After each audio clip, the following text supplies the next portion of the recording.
Bonjour à toutes et à tous, on commence cette revue de presse en Espagne et plus précisément en Catalogne, car hier avait lieu la présentation de Jules Koundé sous le maillot Blaugrana. Forcément, l'arrivée de ce nouvel élément au Barça fait les gros titres des journaux catalans, comme ici avec Mundo Deportivo qui titre fou du Barça, car le quotidien rapporte toute la détermination que le défenseur français a eu pour signer à Barcelone. C'est également ce qui fait la une de l'Esportiu ce mardi. Cela valait la peine d'attendre, résume le média catalan, qui met en avant les mots de Koundé qui s'est dit motivé à apprendre et à aider l'équipe. Même son de cloche en une de Sport ce matin qui rapporte aussi les déclarations fortes du français, qui a affirmé que s'il avait signé au Barça, c'était pour Xavi. Le quotidien nous livre au passage une autre info concernant le club qui a vendu environ 25% des parts de Barça Studio, société qui gère notamment les droits d'image du FC Barcelone, en échange d'une somme de 100 millions d'euros. C'est donc encore un peu d'argent qui tombe dans les caisses du club. On file en Italie maintenant avec la Gazzetta dello Sport qui nous apprend la nouvelle destination de Dries Mertens. D'après le journal au papier rose, Massimiliano Allegri veut le faire venir à la Juventus pour créer un duo avec Dusan Vlahovic, et le Belge a l'avantage d'être libre de tout contrat. La Gazzetta évoque aussi le cas de l'AC Milan, champion en titre, qui se voit bien garder sa place en haut de la Serie A cette saison encore. D'ailleurs, les rossoneri attendent l'arrivée de De Ketelaere de pied ferme. La future recrue du club lombard fait aussi la couverture du Corriere dello Sport, mais il la partage avec Paul Pogba. Le Français, blessé, est à Lyon pour son opération du ménisque et sa décision a été reportée pour aujourd'hui. On vous en avait déjà parlé il y a quelques jours, il a le choix entre deux opérations possibles. Une qui lui permettrait de revenir plus vite d'ici 2 mois et l'autre pas avant 2023. Sauf que la première pourrait être plus risquée pour l'état de son genou sur le long terme. Le nom de Pogba fait aussi les gros titres de Tuttosport aujourd'hui, son nom et son choix qui tient en haleine la presse transalpine. En Angleterre maintenant, c'est toujours la fête pour le titre européen des féminines. Elles font la couverture de tous les journaux du jour. Metro ne fait pas exception à la règle avec une référence à la chanson du groupe ABBA. Dancing Queens placarde ainsi le média sur sa une. De son côté, The Daily Telegraph se prend à rêver. D'abord l'Europe et maintenant le monde s'emporte le quotidien anglais. Il faut dire que le pays est en manque de titres dans le sport qu'ils ont pourtant inventé, que ce soit chez les filles ou chez les garçons.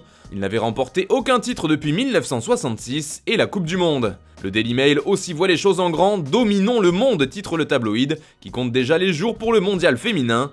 Dominons le monde, titre le tabloïd, qui compte déjà les jours avant le mondial féminin qui aura lieu en 2023.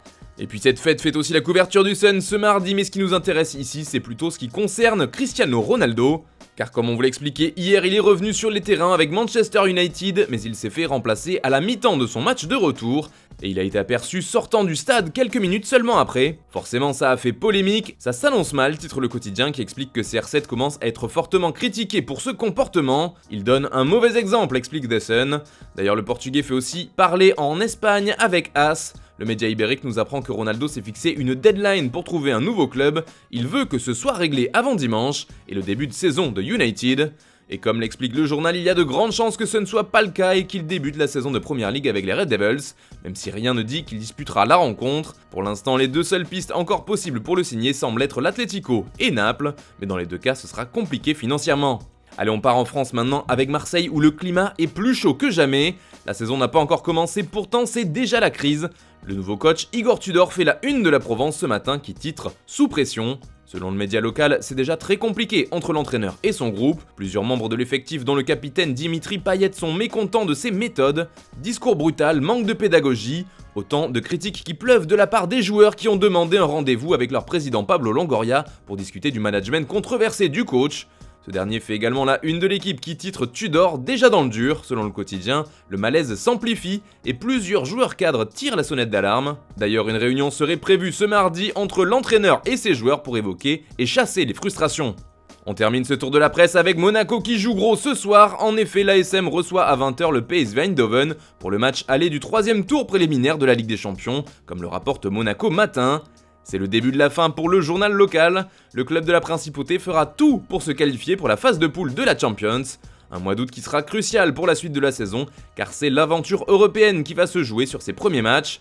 Ce rendez-vous fait également les gros titres de l'équipe qui parlent d'une question de standing, car une qualification en C1 serait, au-delà de l'aspect financier, un moyen de montrer que le club tient son rang. Du côté des Pays-Bas aussi, le match a beaucoup d'importance, mais là, visiblement, c'est surtout de l'argent dont il est question. En témoigne cette une du journal AD qui évoque une ruée vers l'or en cas de qualification.